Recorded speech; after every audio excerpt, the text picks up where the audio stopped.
The WKYT studios in Lexington, this is Kentucky Newsmakers with Bill Bryant. Good morning. We're glad you're with us on WKYT. Later, a man with a powerful sounding job in Lexington says that his job should be eliminated. We're going to be meeting with the Fayette County Judge Executive John Roberts. That's a little bit later. But first on Kentucky Newsmakers, the brand new leader of the Fayette County school system, Manny caulk, took the reins this week, and he's all ready to get moving, visiting schools, meeting with members of the community, and as well as many others. There's no time to waste. Classes start next week. And caulk wants his full attention there when students board those buses and walk through those doors. He comes to Lexington at a time of challenges for the school system, including a state audit that called out loudly for some changes. Superintendent caulk was previously the head of the school system in Portland, Maine. Superintendent caulk, welcome. It's good to see you, and thanks for being here. Thank you, Neil. Thank you for the opportunity. Appreciate you coming. First of all, tell us about yourself, your background, and what brought you to this job, and at least your interest in applying for it. You got it. A little bit about myself. Yeah, I grew up in Wilmington, Delaware, as I had shared. I grew up in public housing, single mother head of household. We dealt with food insecurity, shelter insecurity during my upbringing. And I was fortunate, as so many others, to have a great teacher by the name of Mr. Glines. And that was my sixth grade teacher, and he just inspired me to want more, to achieve more. So you take a young man with little hope in terms of the academic studies, and you give a great teacher, and sitting before you is what can happen. And so I've always committed to the firm belief that victory's in the classroom. And he had asked me, what do you want to do? What do you want to be when you grow up? And I said, a teacher and a lawyer. And I said a teacher out of respect for him. And so my leadership journey has been to do for others what Mr. Glines did for me and to try to pay it forward. And so during that journey, it took me a wonderful experience thus far. I got a chance to work as a principal at every level, elementary through high school, work in some of the large urban systems across the country, such as Chicago Public Schools, work in Baton Rouge, Philadelphia, for example, but also had some very other neat experiences to contrast that with. One, I was elementary principal in Penn Manor, which is in Lancaster County, Pennsylvania, and then most recently superintendent of Portland, Maine. And so what attracted me to Lexington was that there's a lot of similarities between Portland and Lexington when you look at the demographics. Obviously, Lexington is a larger scale, and I often say this to people, is that Portland is a great destination city, but Lexington's a destination city and a destination district held in high regard because of the assets that we have here in the community. And so some of those assets I quickly share with you. Yeah. Support a business community that supports public education, universities, wonderful post-secondary institutions in and around Lexington and Fayette County. The fact that over 39% of the residents 25 years of age or older have a bachelor's degree or higher. It shows a real commitment and a belief in public education, a supportive board, and really supportive community, and then just wonderful, talented employees within our system. You've done your homework. I did, except for one, the allergies here. Yeah, so yeah, I heard about that. You had kind of a tough, welcome to Kentucky. You're going to be, you'll be dealing with that, I'm afraid, but as we go along. But lots of other challenges ahead as well. One interesting thing to me is that this is a little bit full circle for you in that you actually have some family roots from Kentucky in this area? I do. My grandfather found himself in eastern Kentucky, headed to eastern Kentucky in search of the American dream over 80 years ago, and he was a coal miner. And there he met my wonderful grandmother, who's from Williamson, West Virginia. They wed, and obviously out of that union, my father. And so my father is a native Kentuckian. He was born in Hardy, Kentucky, and spent his formative years there until the mines closed, and then my grandfather returned to Delaware, and coincidentally, his siblings ended up going to Michigan. They also came here and were coal miners as well. And so I'm really excited to reconnect and really learn about the history of just the black coal miners and that experience. You come to Fayette County at a time when there is fast growth, and there are also obviously challenges. How do you plan to move forward with what at times is a moving target in terms of the goals that you will have for the school system?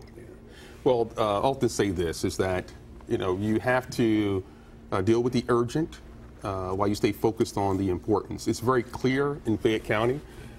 There is really two goals, two more imperatives that we have to be cognizant of. The first moral imperative is that we have students who are proficient and doing a great job, and we need them to reach even higher, to be globally competitive. And also we have students who are not at proficient, and we need to get them to proficient faster. And so part of that work in partnership with Kentucky Department of Education is to have our novice reduction plan, which has been really the work of the district, and I had some great leaders. The interim superintendent, Marlene Helm, has been fantastic, and other district leaders working with KDE, and we're going to look forward to delivering our plan early and on time, our 30, 60, 90-day plan that will look at what we're going to do differently to really start to have a tremendous impact and move those students from novice to proficient even faster. So you touch on equity, Yes. which is a huge issue and a long-standing issue in this community with very real achievement gaps, with Fayette County having some of the best schools in the state and having some that have, as you know, very challenged situations.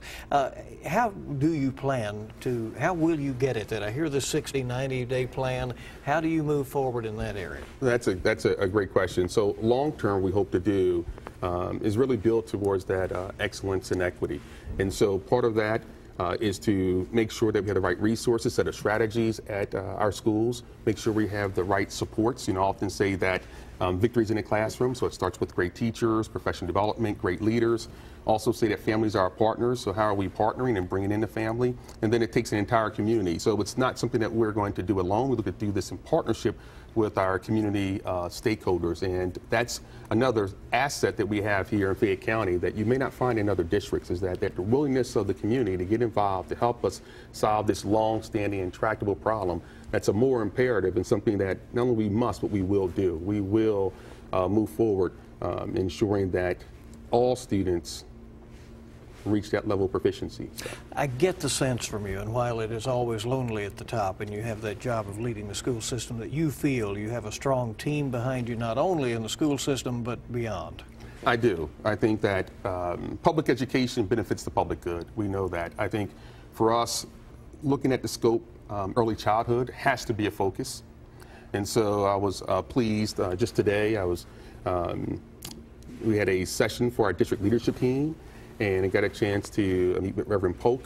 And so he has an early childhood sort of program. So one of the things, there's a commitment here in the community to ensure that we give students opportunity to start strong. We have to invest in early childhood education, have our students who start strong so they enter kindergarten with that level of kindergarten readiness, and they're ready to excel from there.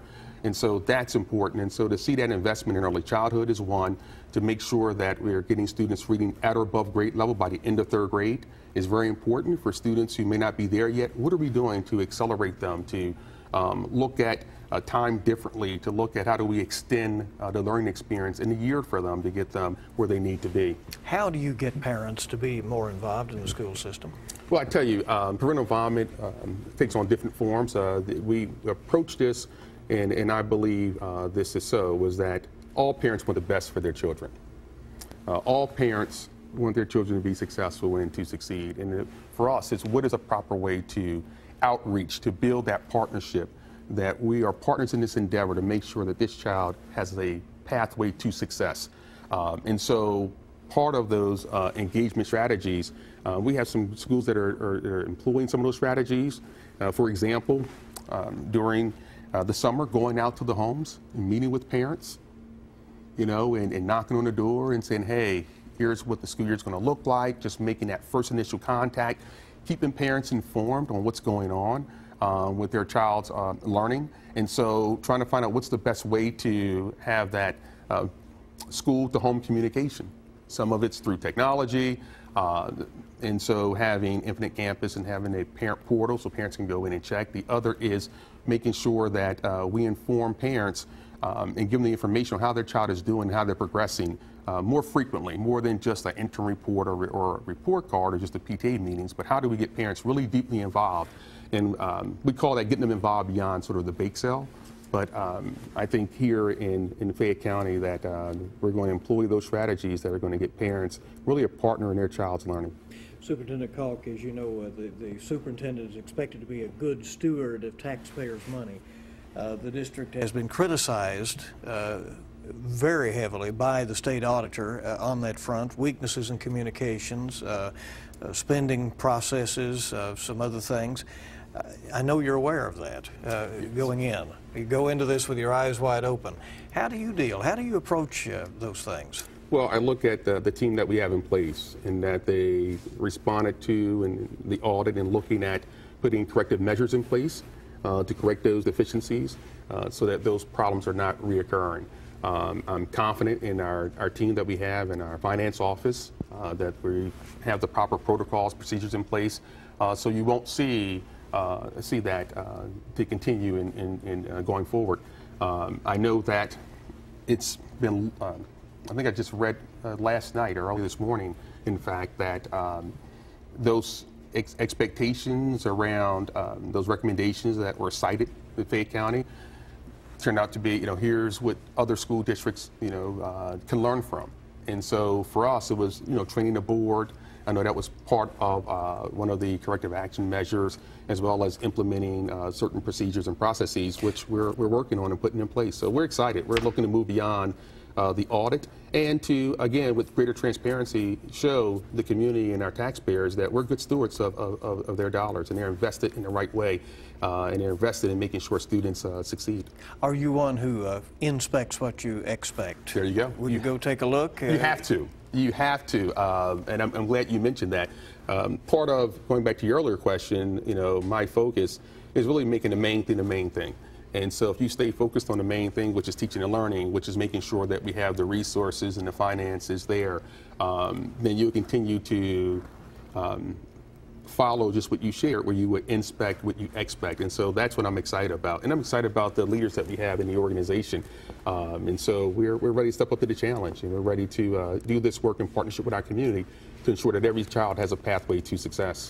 Manny Caulk is the brand new superintendent of the Fayette County school system. We'll come back in just a moment with some fun questions. I told him it can be a tough call about when to call off school around here in the wintertime.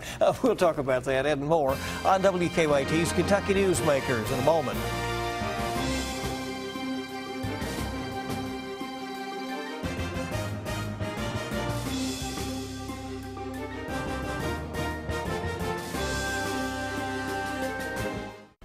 We welcome you back to WKYT's Kentucky Newsmakers, and we are meeting with Superintendent Emmanuel, he says call him Manny Caulk, the Fayette County school system. And thank you very much for being here. We appreciate it. Thanks again. What are you most looking forward to about Lexington? I mean, we have an image out there in Kentucky, and you've heard some good things.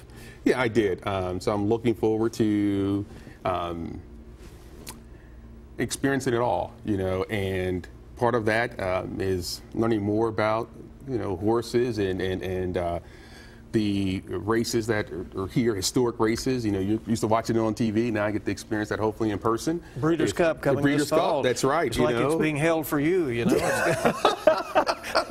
Just got to get tickets, right? You're right. So, I'm looking forward to those sorts of experiences. But I'm really looking forward to just getting to get acclimated to the community. My wife and I, when we came to visit in late June, it just felt like home. And so, for me, just getting to, connect and getting to know the people here and getting some of the experiences and just learning, sort of what is life like and what are the things that we do here in Lexington. I'm just totally ecstatic, and we look forward to this being our home. As you have said, good teachers can make all the difference, and you were explaining that to us. So you're trying to meet with some of them in this week leading up to the start of classes. That's correct, and I'm really excited that the community, the business community, radio station, local radio stations have all stepped up and answered the call to help us recognize and celebrate the talented employees of Fayette County Public Schools. And we're able to do that with our first annual family reunion that would be held Sunday from 1 to 4. And we're really excited. The gift giving and donations have exceeded our expectations, and just the turnout is going to be just phenomenal. And we're very excited about that. And it's a way that the community is saying, you know, we celebrate and support public education. We support our teachers. We support our school leaders. We support our district office. We support operations, just all of our employees. And I'm really excited about that. And it's going to be a big day. And I'm really excited as that would then lend that energy and excitement will travel right all the way through to Wednesday with the start of school, which has got me certainly jazzed up. What should parents know about Wednesday? You put the kids to bed early and get those good study habits going, right? Let's get them acclimated, or get them conditioned, if you will. I'm really excited about the start of school, and I would love to, hopefully, while I'm here, and meet John Calipari and see just the excitement it is for, what is that, the Midnight Madness and basketball? Yeah, right. Yeah, you'll enjoy that. That is probably the equivalent to the first day of school for our students, for our staff. I mean, it's that level of excitement. You only have one first day of school, and students, whether it's pre-K through 12th grade, are really excited. Parents are excited as well. But more importantly, our teachers, our staff, and we want to make sure that our students, all 41,000 students, have a wonderful first day at school. And so I'm going to be out there as a servant leader, cheerleading, meeting our parents, and welcoming back our staff. Yeah. All right. I told you it will snow, but unlike you're coming from Portland, Maine, they probably were able to deal with that. We can deal with that. So around here, it's close calls sometimes on whether to have school, delays, that sort of thing. How will you make that decision? That's what everybody wants to know. Well, I tell you what, here's, it's so interesting. When I talk to, go visit elementary schools, and they say, what is the job of a superintendent? You're trying to talk to a student who's in 3rd grade, for example. And you say, you know what? And I say, for me, I'm really a champion for all children. And they look at me and credulous, like, okay, what does that really mean? So I said, well, I'm the guy who cancels school on snow days. They immediately get that. That resonates. It's, it's not really an exact science. I mean, we try to make sure that we have the great weather forecast that can lead us and tell us about what storms coming, et cetera. And then we make the best call in terms of the safety of not only our staff, especially our bus drivers, but certainly our students as well. All right. So tough calls ahead. Certainly. Superintendent Manny Caulk at the Fayette County Schools. Thank you. Back on Kentucky Newsmakers in just a moment. Welcome back to Kentucky Newsmakers from WKYT. It is rare for a candidate to run for office promising to eliminate the job if he's elected, but that has happened again in Fayette County, where County Judge Executive John S. Roberts says his post is not necessary and is in fact costing taxpayers money needlessly. Roberts knows the community well. He was a Lexington police officer for 25 years. He's been a practicing attorney for almost 30 years. Judge Roberts says the merged urban county government makes the office of County Judge Executive obsolete, and he says the few duties that the office has could be transferred to the mayor or elsewhere. But change doesn't come easily in Kentucky. It would require a constitutional amendment to eliminate the office. That has to be passed by both chambers of the state legislature and then approved by voters statewide, including people in other counties that really don't have an interest in what happens in Fayette County. So Judge John Roberts joining us today. We appreciate it very much. Thanks for coming in. You have been elected to a post that is the most powerful position in 118 of our Kentucky counties, but not in Fayette and Jefferson counties. But it's existed this way since the merger in 1974, that there continued to be a judge executive and a fiscal court. Why should it change? Well, I think that there's several issues, but basically it's a part-time job. My budget's about $12,500. Not all of that is my income or pay for doing the job. I certainly sign extraditions for the sheriff to go somewhere else to pick some prisoner up and bring him back to Fayette County. The mayor, the vice mayor, one of the council people can do that job. That's fine. We meet, I chair the Fiscal Court, and we meet sporadically, but about 3 times a year, 4 at the most. And all we have funds to do is to spend the county road fund. So the engineers come in with a list, traffic engineers, of the paving and maintenance. We basically rubber stamp the list and we leave. You feel very strongly that this position should be eliminated. Yes. And why? Well, there's a lot of conflicts or unknowns with the council. For instance, this matter actually came up our last fiscal court meeting, where we had a project that was on the table to be done, and Ed Lane's aide came in and said that's going to cost 64% of the road fund budget. And we just could not do that because all the road fund money needs to be spent on paving and maintenance. Your office does, though, have some power. You would appoint a county-wide elected official in the Yes. event of a vacancy. Yes. Isn't that an important function of the office? Well, I think it is, but I think the mayor or his designated person could also do that, and it would be better for the city and county for the mayor to do that. John Larson was your predecessor Yes. in this office. He also ran for the office, saying that he wanted to eliminate it, and he pushed to try to get that done and couldn't get much of a hearing in Frankfort on that matter.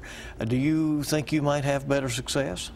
You know, I think he went down there. He had a bill produced in the legislature all 4 years. He went down there and campaigned for that bill to pass, and just could not get any traction. I'm going to take a little bit different approach. I'm going to provide a written reason why this needs to be done and give it to all the legislators, the mayor, the governor, the mayor, and that kind of thing.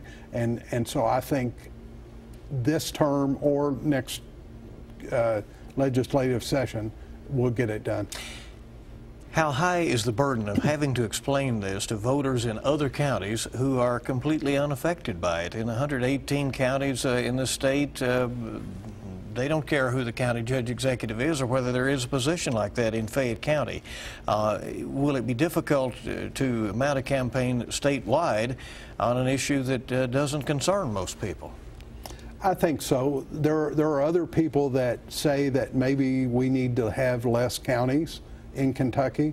There are other people that bring up the national situation with less congressmen or something like that.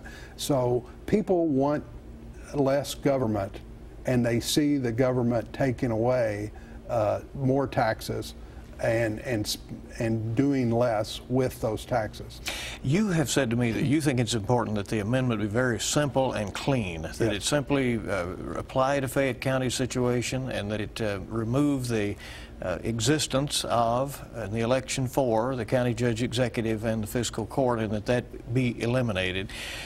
But if you get it to Frankfort and they start talking about some of the things that might be changed with county judge executives, you know, what's the chance that that amendment might grow larger? There has been talk, for instance, that why are they called county judges when they have no judicial powers? Things of this nature. Succession rules, this kind of thing. Well, I just think that I want to offer this proposed amendment. Obviously, I would be opposed to doing more than what you need to do to amend this bill in the legislature. And this is the only way to get this done. It has to be a constitutional amendment. In Jefferson County, they have a judge executive. I'm told that she receives no pay. What they did was they passed a statute to eliminate that job, but they still have a county judge executive, And what happened was they passed the statute, and then they came back a couple of years later and took all of the language of eliminating the job out.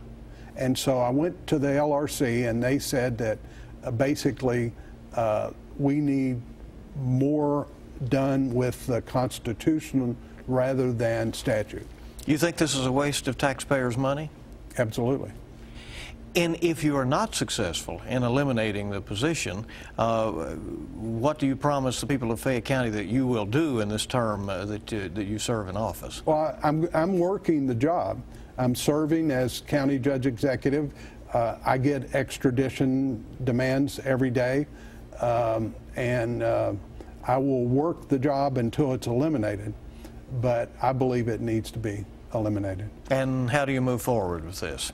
Well, I'm talking to you now. I'm going to several organizations that I will belong to.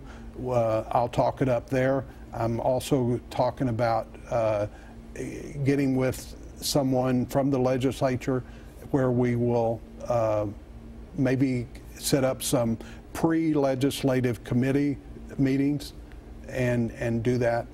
Important work. It's just difficult to get people to give it much attention, isn't it? That's right. At this point. And you've had an interesting career in life. It was interesting knowing you. 25 years on the police department. Interesting years that you were there, and yes, and the legal service as well. Thanks for being with us, Judge. We appreciate it very much. Thank you. And we want to thank you for joining us for this edition of Kentucky Newsmakers on WKYT. We'll see you bright and early on WKYT this morning, starting at 4:30 a.m., and you make it a good week ahead.